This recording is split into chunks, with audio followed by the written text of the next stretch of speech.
Hello and welcome back with me, Admiral. Joining me back on Star Trek Fleet Command as always.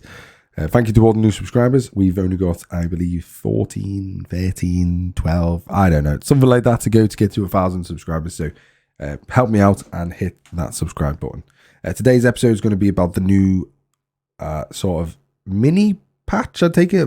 They sort of released. This is version 38.1. This is the type of thing that I want to see more often this year.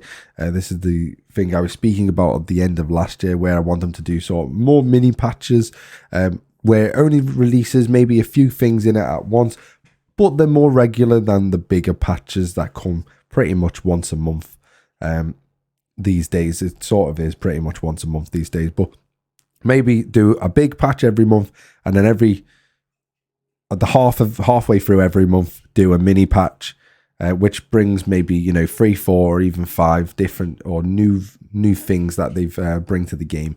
And this patch in itself is incredibly good for people that play on PC or people that play on iOS devices. This should definitely help out. And then there's a few things in the refinery and obviously the Alliance contribution store as well. So let's dive straight in and show you what they are. So if you go to your settings, if you're on PC, so this is for PC players predominantly. I've never noticed this before, but it actually says the time and date now. I've personally never noticed this, but I noticed it from when they updated this game. It might have been in the game longer than that, but I've never personally noticed. But yeah, if you go to the actual settings itself, go to graphics settings, we have a full array of new different things, and that we can obviously set things to. So obviously you got your standard resolution, which they have an absolute butt ton of different types of resolution now, which is incredibly good to see. And we've got full screen mode, and there's different versions of the full screen mode as well. And these graphics are predominantly targeting full screen mode, just to make that clear. I've certainly found they predominantly do target the full screen mode. The only thing that I'm struggling with at the moment, so you can set this to HD, which is what I have set it to. Obviously you got low, medium and high. I set it to full HD, and I set this target to uncapped for the FPS. And then anti-aliasing I've set to 8 because I have an incredibly good graphics card in my computer. If you do want to know the specs of my computer, please let me know down below, and I will put it in the description down below. If not, then obviously you don't have to mention it. And then obviously you got the filtering. I have enabled this. Again, this is something that a good graphics card or a half decent graphics card should be able to do. And then shadows, I've set all, and then shadow resolution I've set to very high. The only thing with this is, every time I log into the game, for whatever reason, it seems to reset everything, and I have to keep doing it. So I don't know whether it is actually applying or whether it's not, but when I click everything, it seems to be applying. The game seems to be looking better for me on my screen. Whether it does or not come across that way on the stream or on the recording, I am not 100% sure, but on the actual game when I'm playing it, it is incredibly good. What I used to notice was a little bit of lag inside of here when you actually go inside of your station, whereas now it is absolutely butter smooth. It is so smooth in here. There's no tearing, there's no lagging, there's no spikes, there's no distortion of the screen or anything when you move around. It's absolutely crystal clear, and everywhere you go in here is absolutely amazingly crystal clear. It's so nice to see. The ships themselves, you go to the exterior, again, there's not much to see around this, to be fair. I wish the stations you could sort of, I wish you could make these look a little bit sort of bespoke to yourself, and be able to change the look of your station by having like, I don't know, maybe like a sort of, a skin for it of some form, because they all everyone's look the same, and they're a bit boring looking in my opinion.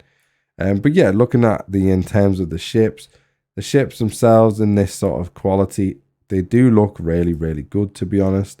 They look incredibly good. You can see so much more detail, just little things like, the badging of obviously the Romulan badging and stuff like that. Like, it looks incredibly good.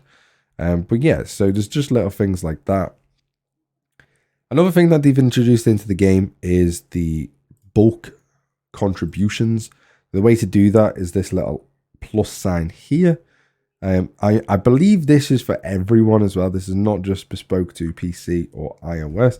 This is now bespoke. Well, this is just for everybody. But you can click it and you can contribute. Obviously, it's the same resources as down below, but you can contribute as much or as little as you want. And so if you wanted 120 AP points, that'll cost you 111 million.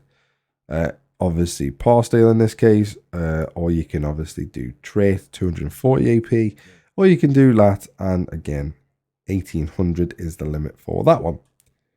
So there is this is a much better way of doing this, certainly if you want to just get through a couple of things.